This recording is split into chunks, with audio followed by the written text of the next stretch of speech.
Hi, I'm Lee from GamingLives.com. I'm joined here with Erik from Valve, and he's going to be talking to us today about Portal 2. Erik, thank you very much for taking the time to talk to us. No problem. For anyone who's been living in a cave, can you sort of bring us up to speed on the events of Portal 1 that then bring you into Portal 2? Sure. Well, Portal 1, fairly simple story. You're a test subject, and you go through some tests, you escape, and you discover that it's being run by this sort of crazy AI who you then proceed to disable, which is the end of Portal 1. Portal 2, you start in the same facility, and there's a sequence of events where you eventually wake that AI back up accidentally, and the story kind of proceeds from there.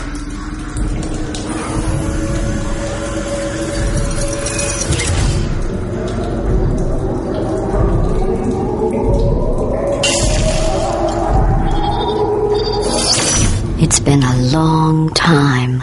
Was there always a plan to make a Portal 2? I know you guys sort of went back later and then added a little extra section to the ending of Portal 1 to then try and just tease people into Portal 2. Yeah. Was that always the plan? No, that wasn't always the plan. I mean, we made Portal 1. It was just a small team. It was a piece of the orange box. I think there were maybe 9 of us working on Portal 1. And, it was in the back of our heads, hey, this would be great if we could make a sequel to it, if people like it. But yeah, we had no idea, until the orange box came out, and then people responded really well to it. And at that point, we knew there would be a sequel.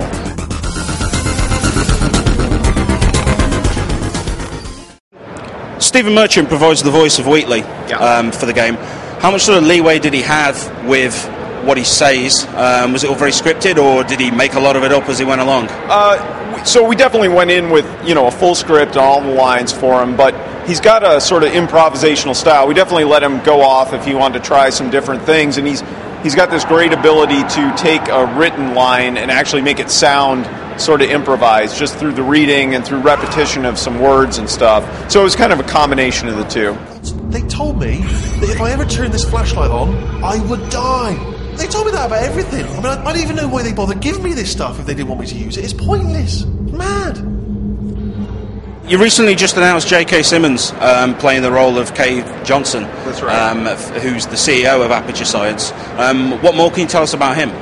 Well, he's the founder and CEO of Aperture Science. He's an engineer, businessman, who is just really enthusiastic about the science that they're doing, kind of to the point of not really caring about the safety of the people doing the science. A lot of the marketing sort of on the run-up to the game has focused mainly on the multiplayer side. Gamers certainly haven't seen much of the single-player. Have you got sort of any new information that you can sort of provide about the single-player game?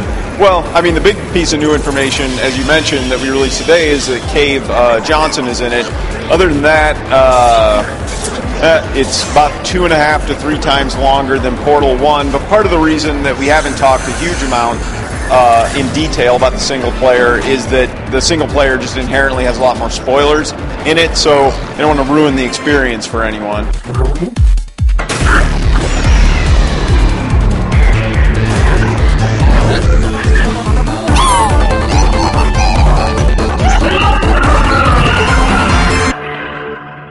It's been said that the custom content is going to be provided for Portal 2 across all of the platforms. Is that going to be sort of implemented in the same way as it has been in with Team Fortress 2? We've talked a little bit about it publicly, but we actually are not at the point where we're giving a lot of details about it yet.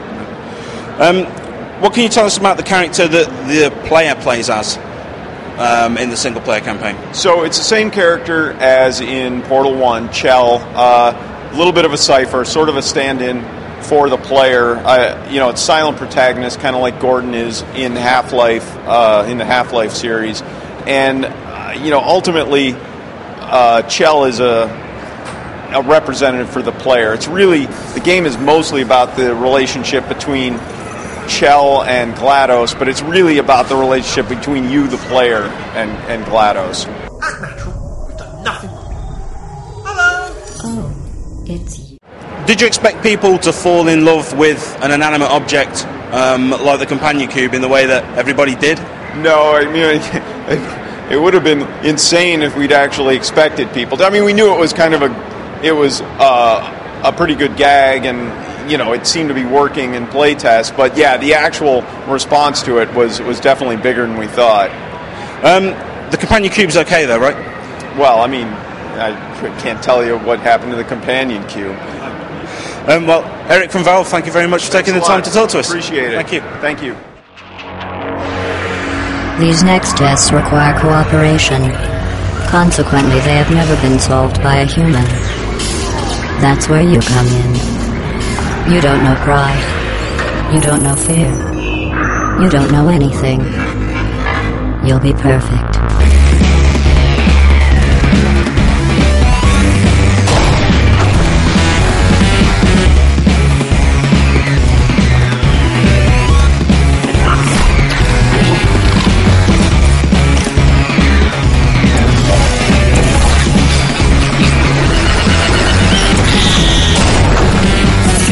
Test chamber completed. Continue testing.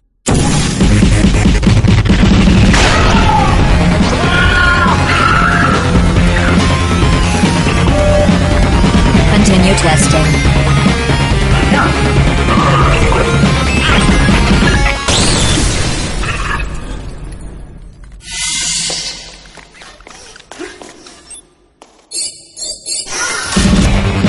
Continue testing.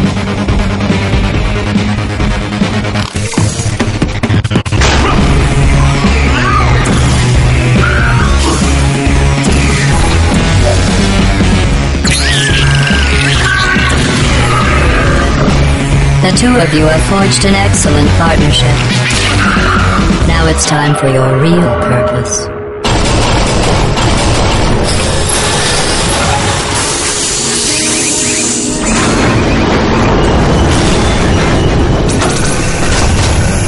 Don't disappoint me, or I'll make you wish you could die.